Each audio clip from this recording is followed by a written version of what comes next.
Bonjour et bienvenue à vous qui nous rejoignez depuis la cathédrale basilique Saint-Jean de Latran à Rome, où nous allons vivre la première grande célébration du Triduum pascal, cette célébration présidée par le pape Benoît XVI ce matin. Alors, vous le savez, si dans de nombreux diocèses de France, la messe chrismale est célébrée le mardi, le mercredi ou le jeudi matin, c'est à Rome, c'est ce matin qu'elle a été célébrée. Et pendant cette messe, le Saint-Père a appelé tous les chrétiens au combat pour la paix et contre les injustices. Le pape a particulièrement encouragé les fidèles à s'opposer à l'avortement, vu comme une injustice élevée au rang de droit. Le combat des chrétiens, a-t-il dit, consiste non pas dans l'usage de la violence, mais dans le fait qu'ils étaient et qu'ils sont toujours prêts à souffrir pour le bien, pour Dieu. Ce combat, a précisé le pape Benoît XVI, consiste dans le fait que les chrétiens, en bons citoyens, respectent le droit et font ce qui est juste et bon. Ce combat consiste dans le fait qu'ils refusent de faire ce qui, dans les dispositions juridiques en vigueur, n'est pas un droit, mais une injustice. Aujourd'hui encore, a poursuivi le pape ce matin, il est important pour les chrétiens de suivre le droit qui est le fondement de la paix. Aujourd'hui encore, il est important pour les chrétiens de ne pas accepter une injustice qui est élevée au rang de roi. Par exemple, quand il s'agit du meurtre d'enfants innocents qui ne sont pas encore nés. Le pape, ce matin, a aussi évoqué l'allégresse des croyants, en précisant qu'elle était différente du divertissement ou de la gaieté extérieure que la société moderne désire. Le divertissement, a souligné Benoît XVI, a sa place juste et certainement une bonne chose et agréable. C'est bien de pouvoir rire, a encore affirmé le pape, pour qui, cependant, le divertissement n'est pas tout. Ainsi, il est seulement une petite partie de notre vie et là où il veut être le tout, il devient un masque derrière lequel se cache le désespoir ou du moins le doute de savoir si la vie est vraiment bonne ou s'il n'aurait pas mieux de ne pas exister que d'exister. Pendant cette célébration du Jeudi Saint de la Seine, nous allons faire mémoire de deux événements qui se sont passés à Jérusalem, le soir du Jeudi Saint, au Cénacle. Nous allons faire mémoire du lavement des pieds, où le Christ a lavé les pieds comme serviteur de ses disciples. Et puis aussi, nous allons faire mémoire de l'institution de l'Eucharistie. À la fin de la célébration, nous suivrons le pape et les célébrants au reposoir. Cette messe est célébrée dans la cathédrale du pape, Saint-Jean de Latran, cathédrale de l'évêque de Rome, et de nombreux évêques, prêtres travaillant au Vatican sont présents, et aussi de nombreux prêtres du diocèse de Rome sont présents. Le Saint-Père l'a rappelé hier dans sa catéchèse. Dans cette célébration, on célèbre le moment de l'institution, l'Eucharistie, lorsque le Christ, sous les espèces du pain et du vin, se rend réellement présent par son corps donné et son sang versé en sacrifice de la nouvelle alliance. Il établit en même temps les apôtres et leurs ministres successifs pour ce sacrement qu'il confie à son Église comme preuve suprême de son amour.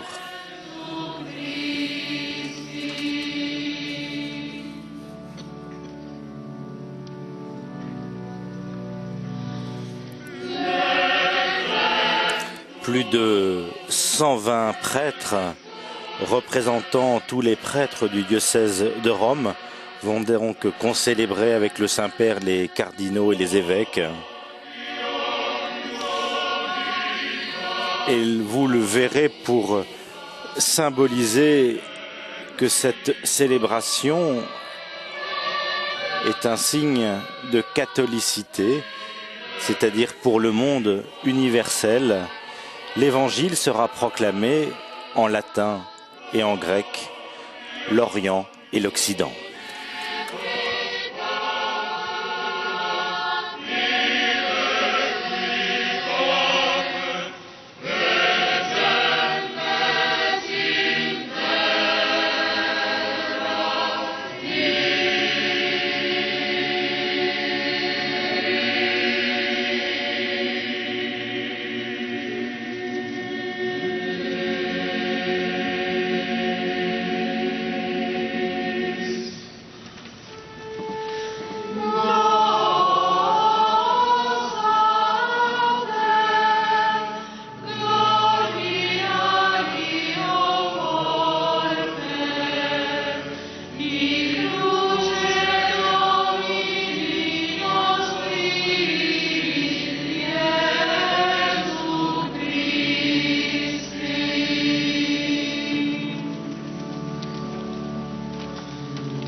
Pendant cette procession d'entrée, le chœur chante le psaume 66.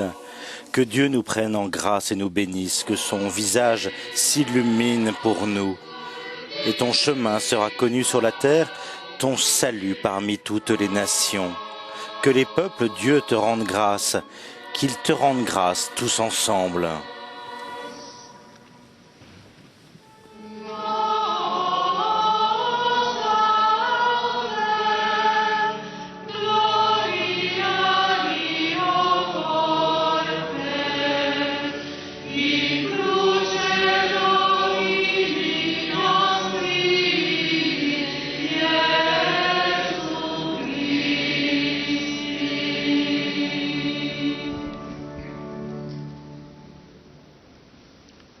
In nomine Patris et Filii et Spiritus Sancti.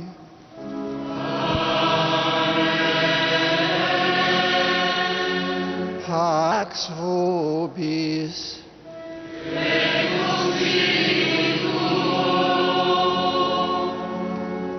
Fratelli e sorelle carissimi, Commençons la liturgie solennelle du Triduum pascal avec la célébration de la scène du Seigneur. Les paroles et les gestes sacramentaux de ce jour nous font revivre la dernière scène, mystère de l'humilité du Christ et de son amour pour nous dans le lavement des pieds, testament de son nouveau commandement de nous aimer les uns les autres comme lui nous a aimés, mémorial de l'institution de l'Eucharistie et du sacerdoce pour rendre présent jusqu'à sa venue le sacrifice de la nouvelle alliance. Avant de célébrer ces saints mystères, implorons du Seigneur Jésus le pardon de nos péchés afin que, purifiés par son amour, nous puissions participer avec lui au banquet du royaume.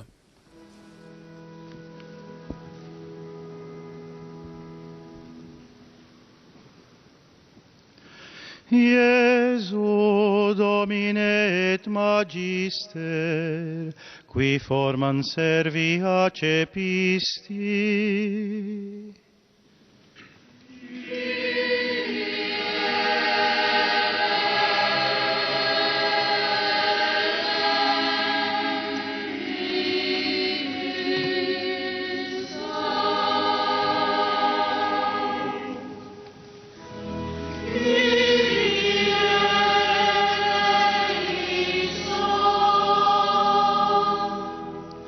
Iesus, sacerdos Dei Altissimi, qui sacrificium vitae obtulissi.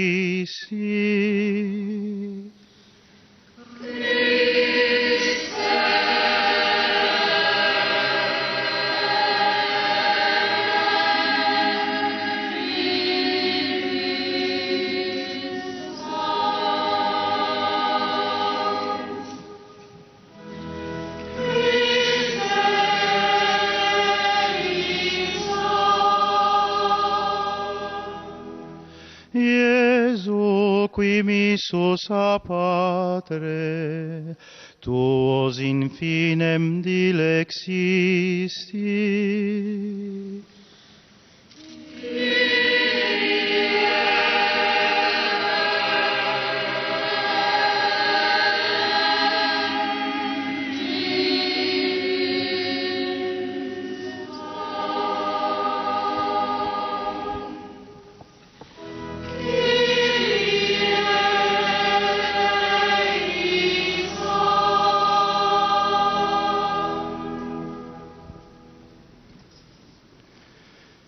Miseriatur nostri omnipotens Deus, et dimissis peccatis nostris, perducat nos ad vitam aeternam. Gloria in excelsis Deo.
Tout nous appelle, le Dieu, notre Père, à célébrer ce soir la très sainte scène où ton Fils unique, avant de se livrer lui-même à la mort, a voulu remettre à son Église le sacrifice nouveau de l'alliance éternelle. Fais que nous recevions de ce repas qui est le sacrement de son amour, la charité et la vie. Per Dominum nostrum Iesum Christum Filium Tuum, qui tecum vivit regnat in unitate Spiritus Sancti Deus, per omnia saecula saeculorum.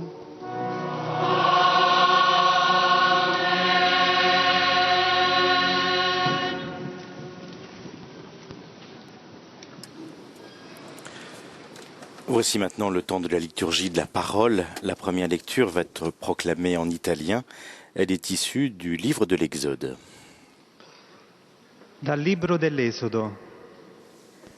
In quei giorni, il Signore Dans le disse a pays Mosè d'Égypte, e ad le Aaron, Seigneur dit à Moïse et à son frère Aaron, questo mese ce sarà mois-ci per voi sera l'inizio pour dei vous le mesi. premier des mois. Sarà per voi Il primo mese marquera dell'anno. pour vous le commencement de l'année. Parlate a tutta la comunità di Israele e dite: Parlez ainsi à toute la communauté d'Israël le 10 de ce mois que l'on prenne un agneau par famille, un agneau par maison. Se la famiglia fosse troppo Si la piccola maisonnée per un est trop peu agnello, nombreuse pour un agneau, si unirà al vicino, elle le prendra avec son voisin le plus proche, selon le nombre de secondo il personnes. numero delle persone. Calcolerete come trova- Vous choisirez l'agneau d'après ce secondo que quanto chacun peut ciascuno può manger. mangiarne. Ce sera un agneau sans Il vostro défaut, agnello sia senza difetto, maschio. un mâle âgé d'un an. Potrete sceglierlo Vous tra prendrez un agneau ou un o tra le chevreau. capre e lo conserverete. Vous le garderez fino al jusqu'au 14 14e jour du mese. mois. Allora tutta l'assemblea della Dans toute comunità l'assemblée de la d'Israele communauté lo d'Israël, immolerà al tramonto. on l'immolera au coucher du Preso soleil. un po' del suo sangue, lo porranno On prendra du sui sang due que l'on stipiti mettra sur les deux montants sull'architrave et delle sur le case, linteau des nelle maisons quali où on lo le mangera. In quella notte On mangera ne sa mangeranno chair la carne cette arrostita nuit-là, al fuoco. on la mangera La rôtie au mangeranno feu con azimi, avec des pains sans con erbe levain amare. et des herbes amères. In qual modo lo mangerete? Con i fianchi cinti, Vous mangerez ainsi la ceinture aux reins, les sandales aux pieds, le bâton à la lo main. mangerete in fretta. Vous mangerez en toute hâte, c'est la Pâque du Seigneur. In quella notte Cette io nuit-là, passerò per la je terra traverserai le pays d'Égypte. d'Egitto e colpirò Je ogni frapperai primogenito tout nella premier-né terra au pays d'Égypte, uomo depuis o les hommes animale. jusqu'au Così bétail. farò giustizia Contre tous les dieux di tutti gli d'Égypte, dei dell'Egitto. j'exercerai mes jugements. Je suis le Seigneur. Il sangue sulle case, dove Le vi sang troverete. sera pour vous un signe sur les maisons où vous serez.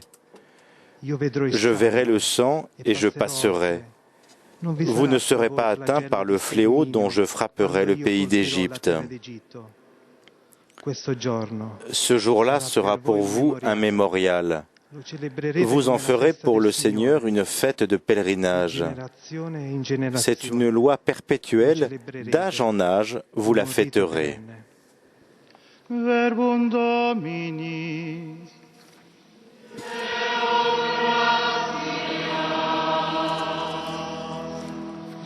Nous chantons maintenant le psaume 115. Comment rendrai-je au Seigneur tout le bien qu'il m'a fait? J'élèverai la coupe du salut, j'invoquerai le nom du Seigneur. Il tuo calice, Signore, è dono di salvezza.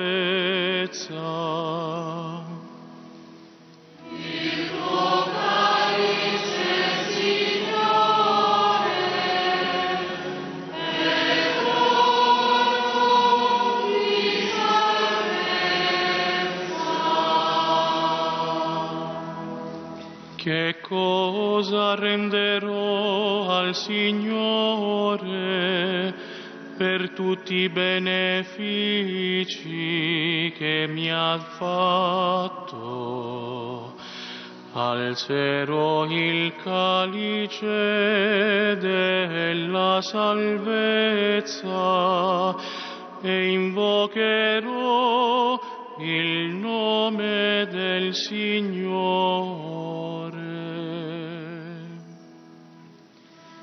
Il tuo calice, Signore, è l'oro di salvezza.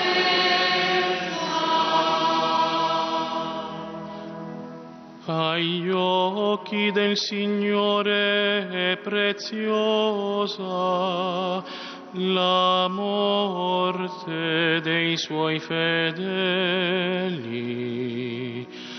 Io sono tuo servo, figlio della tua schiava. Hai spezzato le mie catene.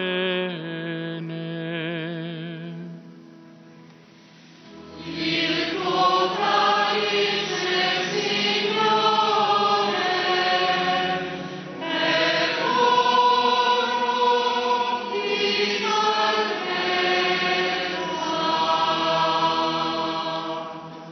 A te offrirò un sacrificio di ringraziamento e invocherò il nome del Signore.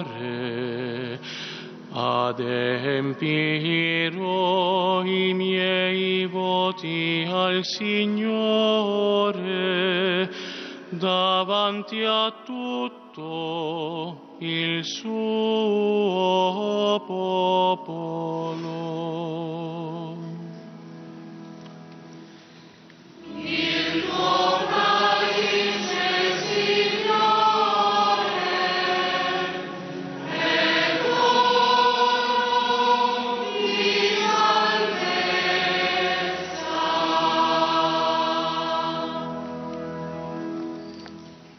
Sophia. La deuxième lecture est proclamée en grec.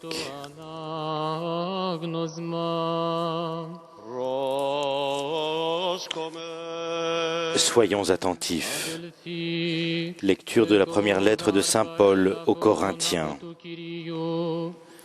Frères, moi Paul, je vous ai transmis ce que j'ai reçu de la tradition qui vient du Seigneur. La nuit même où il était livré, le Seigneur Jésus prit du pain, puis, ayant rendu grâce, il le rompit et dit : « Ceci est mon corps qui est pour vous. Faites cela en mémoire de moi. » Après le repas, il fit de même avec la coupe en disant : « Cette coupe est la nouvelle alliance en mon sang. Chaque fois que vous en boirez, faites cela en mémoire de moi. » Ainsi donc, à chaque fois que vous mangerez ce pain et que vous buvez à cette coupe, vous proclamez la mort du Seigneur jusqu'à ce qu'il vienne.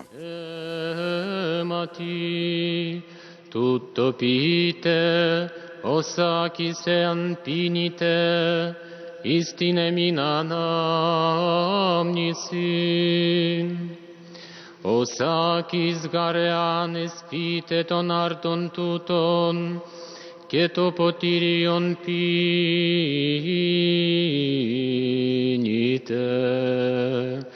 Ton thanaton tu Kyriou katangelete, a Christu elfi.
Dominus vobiscum.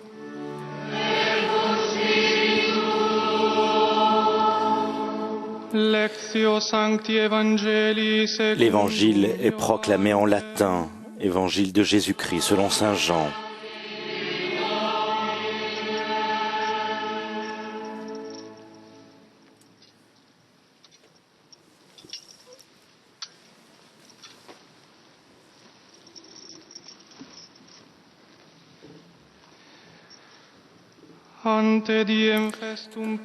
Avant la fête de Pâques, sachant que l'heure était venue pour lui de passer de ce monde à son Père, Jésus, ayant aimé les siens qui étaient dans le monde, les aima jusqu'au bout.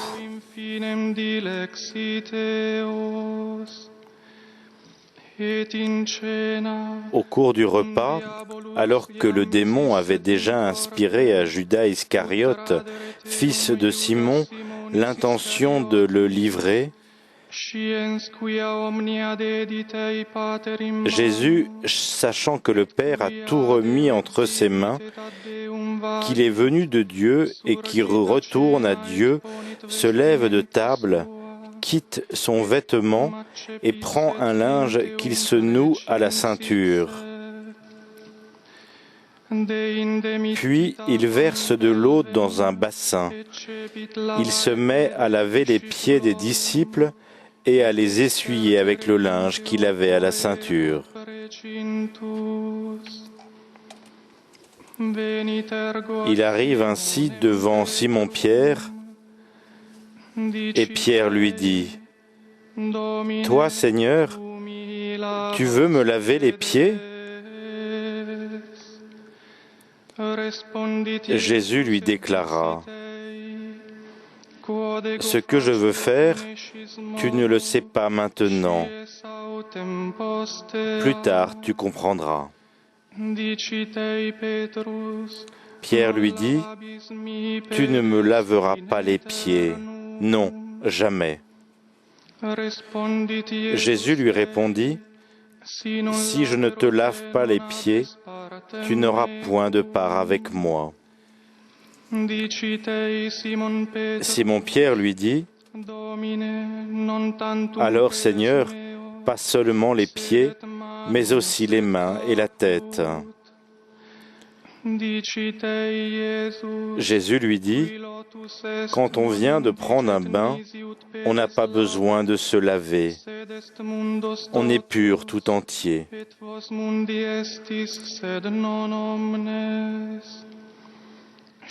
Vous-même, vous êtes purs, mais non, pas tous.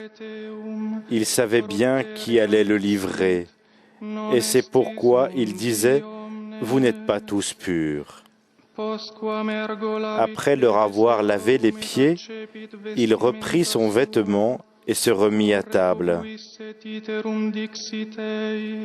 Il leur dit alors, « Comprenez-vous ce que je viens de faire ? Vous m'appelez Maître et Seigneur, et vous avez raison, car vraiment je le suis. Si donc moi, le Seigneur et le Maître, je vous ai lavé les pieds, vous aussi vous devez vous laver les pieds les uns aux autres. C'est un exemple que je vous ai donné, afin que vous fassiez vous aussi, comme j'ai fait pour vous. »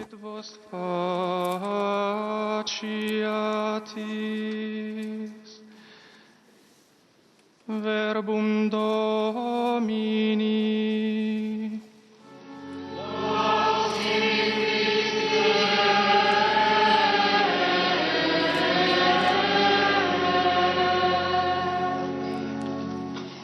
Après avoir entendu cet évangile proclamé en latin, voici maintenant qu'elle est proclamée en grec.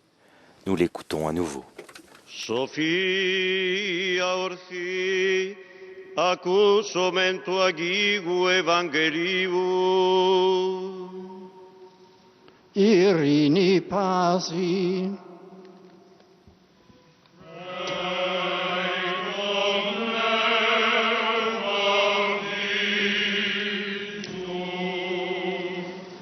Ec καταλού Ιωάννην, Αγίου Ευαγγελίου, το ανάγνωσμα.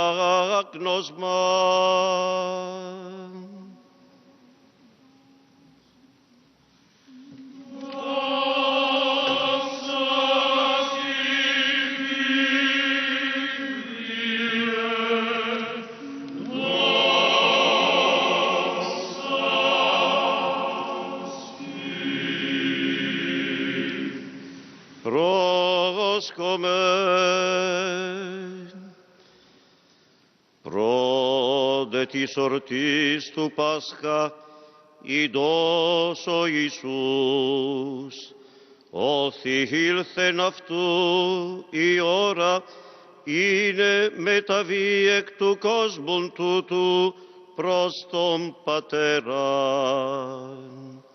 Αγαπήσας τους ειδίγους τους εν το κόσμο, εις θέλος ηγάπησεν αυτούς. Και δείπνο γινωμένου, το διαβόλου μη δε βεβλικότος εις την καρδίαν, ή να παραδοθεί αυτόν, Ιούδας Σίμωνος Ισκαριώτου, ειδός ότι πάντα έδωκεν αυτό ο Πατήρ εις τας κύρας, και ότι από Θεού εξήλθεν και προς τον Θεόν υπάγει, εγείρεται εκ του δείπνου και θύτιση τα ημάτια, και λαβών έντιον διέξωσεν αυτόν ήγητα βαλίδωρ εις τον νηπτήρα, και ήγηρσα τον ύπτην τους πόδας των μαθητών, και εκμάσιν το λεντίο ο διεξωσμένος. Έρχεται ούν προς Σίμωναν Πέτρον, λέγε αυτό, Κύριε, Σίμων ύπτης τους πόδας. Απεκρίθη Ιησούς και είπεν αυτό, ο εγώ ποιώσει ουκ είδας άρτη, νόσιντε μετά ταύτα. Λέγει αυτό ο Πέτρος, ου μην ηξείς μου στους πόδας εις τον αιώνα. Απεκρίτη ο Ιησούς αυτόν, εάν μην ύψωσε ουκ έκεις μέρος μετέμου. Λέγει αυτό Σίμων Πέτρος, Κύριε, μη τους πόδας μου μόνον, αλλά και τας χείρας και την κέφαλη. Λέγει αυτό ο Ιησούς, ο λελουμένος σου χέκει κρύαν, ή μη τους πόδας νίξαθε, αλλά στην καταρός όλος, και ημί καταρρίγεστε αλοχοί πάντες. Ήδη γάρ των παραδίδονταν αυτόν, δια τούτο είπεν, ότι οφκοί πάντες καταρρίγεστε.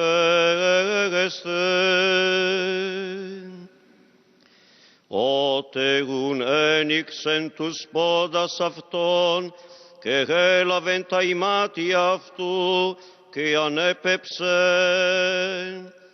Πάλιν είπεν αυτής, γινώσκετε τυπίκα ημίν, ημείς φωνείτε με ο διδάσκαλος και ο Κύριος,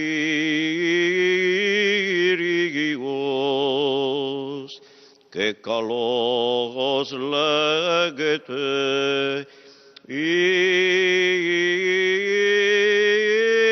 ημιγάρ,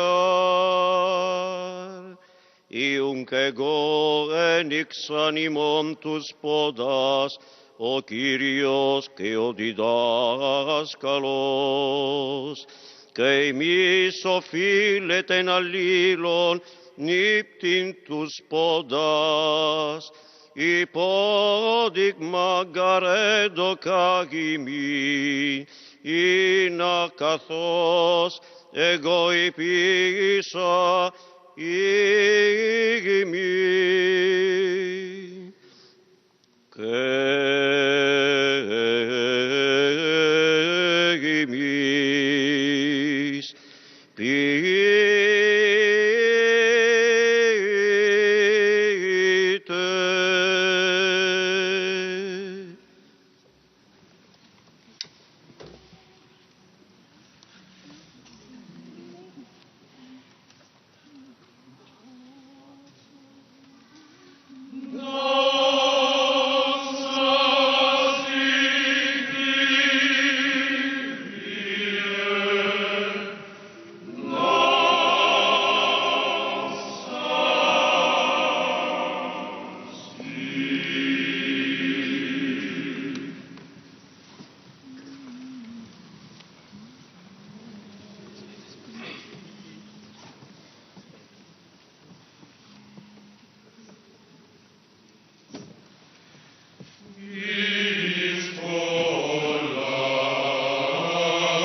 Voilà. Après avoir entendu cet évangile proclamé pour l'Occident et pour l'Orient, nous écoutons maintenant le Saint-Père, le pape Benoît XVI, qui va maintenant nous donner son homélie, sa méditation de cet évangile.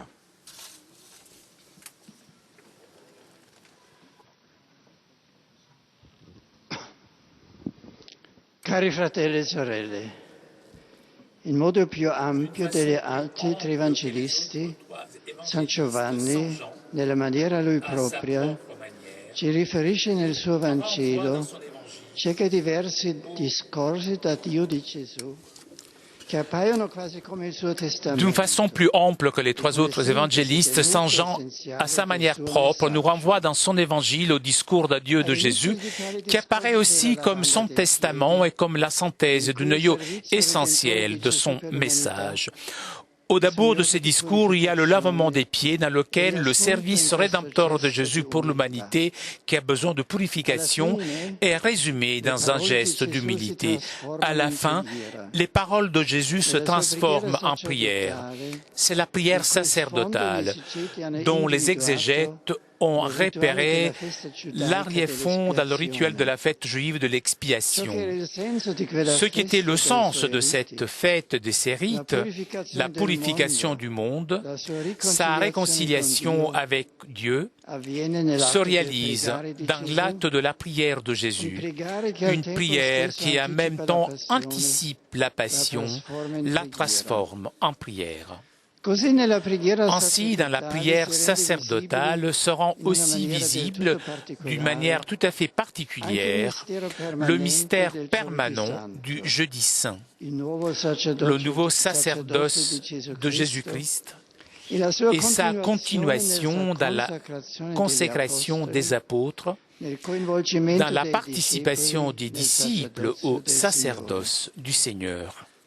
Dans ce texte inépuisable, je voudrais à présent choisir 3 paroles de Jésus qui puissent nous introduire plus profondément dans le mystère du Jeudi Saint.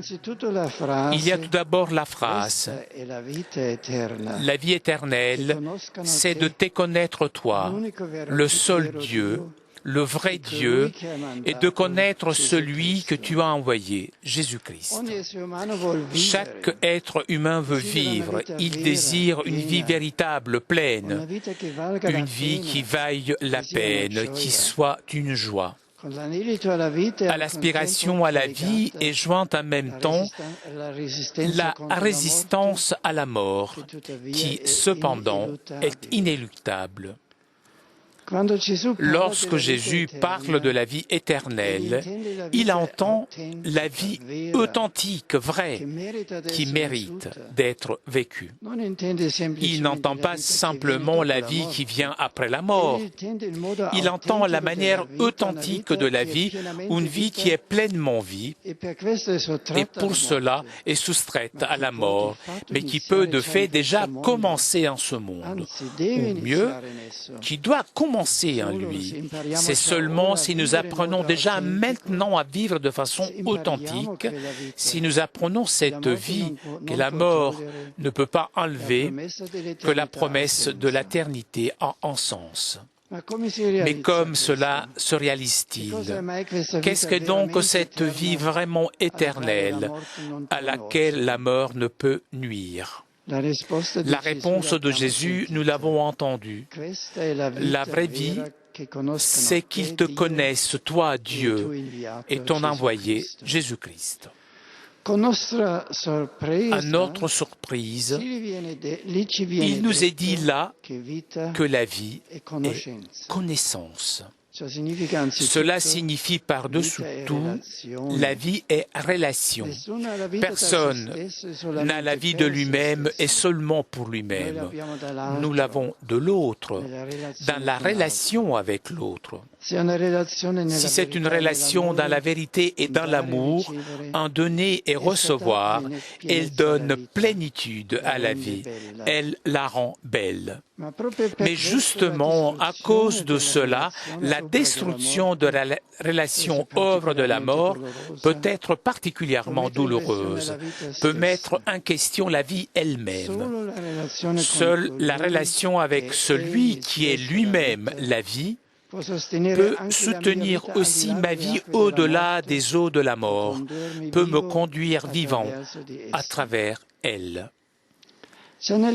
Déjà, dans la philosophie grecque existait l'idée que l'homme peut trouver une vie éternelle s'il s'attache à ce qui est indestructible, à la vérité qui est éternelle.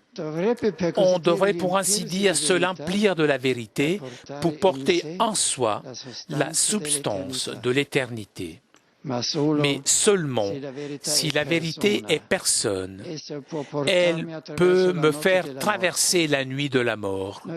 Nous nous accrochons à Dieu, à Jésus-Christ, le ressuscité, et nous sommes ainsi portés par celui qui est la vie même. Dans cette relation, nous vivons aussi en traversant la mort, parce que celui qui est la vie même ne nous abandonne pas. Mais revenons aux paroles de Jésus. La vie éternelle, c'est qu'ils te connaissent, toi et ton envoyé. La connaissance de Dieu devient vie éternelle. Naturellement, ici, par connaissance, on entend quelque chose de plus qu'un savoir extérieur. Comme nous savons par exemple, quand est mort un personnage célèbre, aucun fut fait une invention. Connaître, dans le sens de la Sainte Écriture, c'est devenir intérieurement une seule chose avec l'autre. Connaître Dieu, connaître le Christ signifie toujours aussi l'aimer, devenir en quelque sorte une seule chose avec lui, en vertu de la connaissance et de l'amour. Notre vie devient donc une vie authentique, vraie, et ainsi aussi éternel, si nous connaissons celui qui est la source de tout être et de toute vie. Ainsi, la parole de Jésus devient une invitation pour nous. Devenons amis de Jésus. Cherchons à le connaître toujours davantage. Vivons en dialogue avec lui. Apprenons de lui la vie droite. Devenons ses témoins. Alors, nous devenons des personnes qui aiment. Et alors, nous agissons de façon juste. Alors, nous vivons vraiment.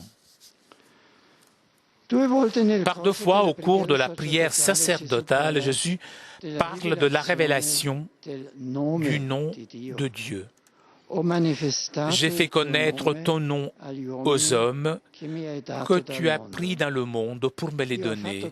Je leur ai fait connaître ton nom et je le ferai connaître encore parce qu'ils aient en eux l'amour dont tu m'as aimé et que moi aussi je sois en eux. Le Seigneur fait allusion ici à la scène du buisson ardent dans lequel Dieu, à la demande de Moïse, avait révélé son nom. Jésus veut donc dire que lui porte à sa fin ceux qui avaient commencé au buisson ardent.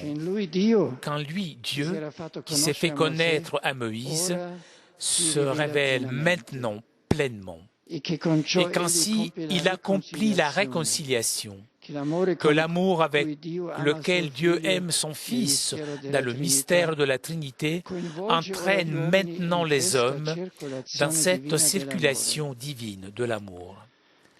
Mais qu'est-ce que cela signifie plus précisément que la révélation du buisson ardent soit portée à son terme, atteigne pleinement son but? L'essentiel de l'événement du mont Horeb n'a pas été la parole mystérieuse, le nom que Dieu avait livré à Moïse, pour ainsi dire, comme signe de reconnaissance. Communiquer le nom subsister signifie entrer en relation avec l'autre. La révélation du nom divin signifie donc que Dieu, qui est infini et subsistant en lui-même, entre dans le jeu des relations humaines, qui lui, pour ainsi dire, sort de lui-même et devient l'un de nous, quelqu'un qui est présent au milieu de nous et pour nous. Pour cela, en Israël, sous le nom de Dieu, on ne voyait pas seulement un terme enveloppé de mystère, mais le fait de l'être avec nous, de Dieu. Le temple, selon la Sainte Écriture, est le lieu dans lequel habite le nom de Dieu. Dieu n'est pas renfermé dans quelque espace terrestre, il demeure infiniment au-dessus du monde. Mais dans le temple, il est présent pour nous comme celui qui peut être nommé, comme celui qui peut être avec nous. Cet être de Dieu avec son peuple s'accomplit dans l'incarnation du Fils. En elle se complète réellement ce qui avait débuté au buisson ardent. Dieu, comme homme, peut être appelé par nous et nous est proche. Il est l'un de nous. Et par-dessous tout, il est Dieu éternel et infini. Son amour sort, pour ainsi dire, de lui-même et entre en nous. Le mystère eucharistique, la présence du Seigneur sous les espèces du pain et du vin est la plus haute et plus intense condensation de ce nouvel être avec nous de Dieu. Vraiment, tu es un Dieu caché, Dieu d'Israël, a prié le prophète Isaïe. Cela reste toujours vrai, mais en même temps, nous pouvons dire vraiment, tu es un Dieu proche, tu es un Dieu avec nous. Tu nous as révélé ton mystère et tu nous as montré ton visage. Tu t'es révélé toi-même et tu t'es donné dans nos mains. En ce moment, doit nous envahir la joie et la gratitude parce qu'il s'est montré. parce que lui, l'infini, l'insaisissable pour notre raison, est le Dieu proche qui aime, le Dieu que nous pouvons connaître et aimer.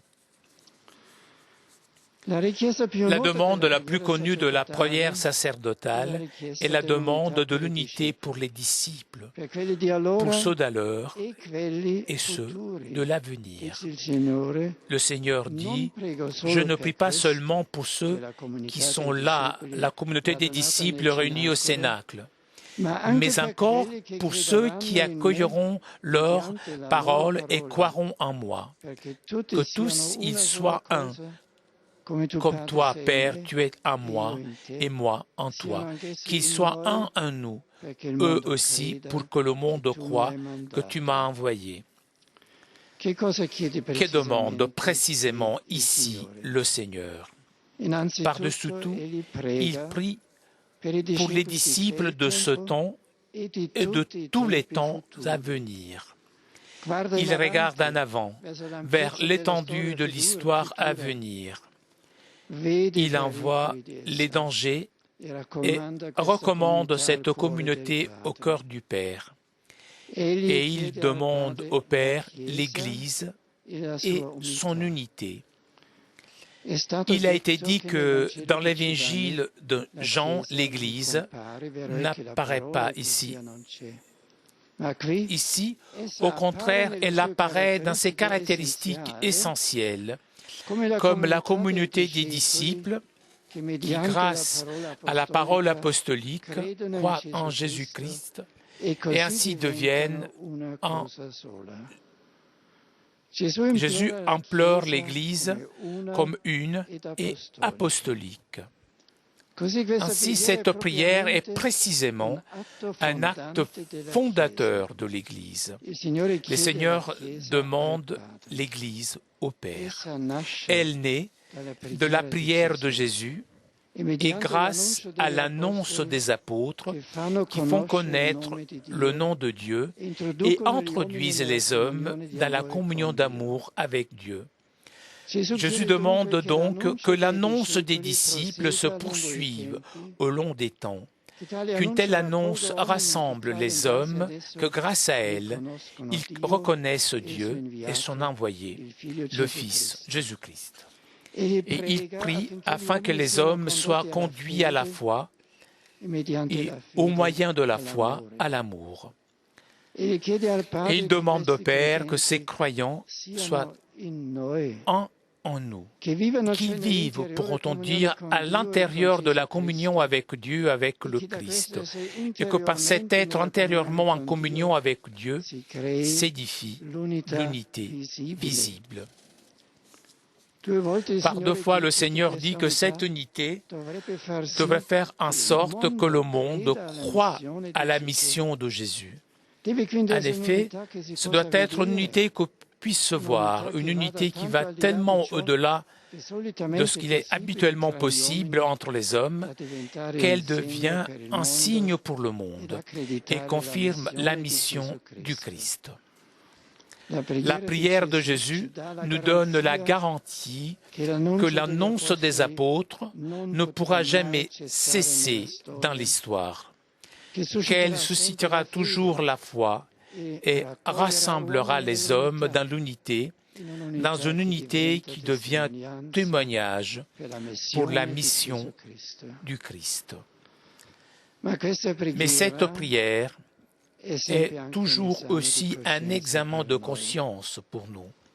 En ce moment, le Seigneur nous demande, vis tout par la foi, dans la communion avec moi et aussi dans la communion avec Dieu? Ou ne vis-tu pas peut-être plutôt pour toi-même, t'éloignant ainsi de la foi?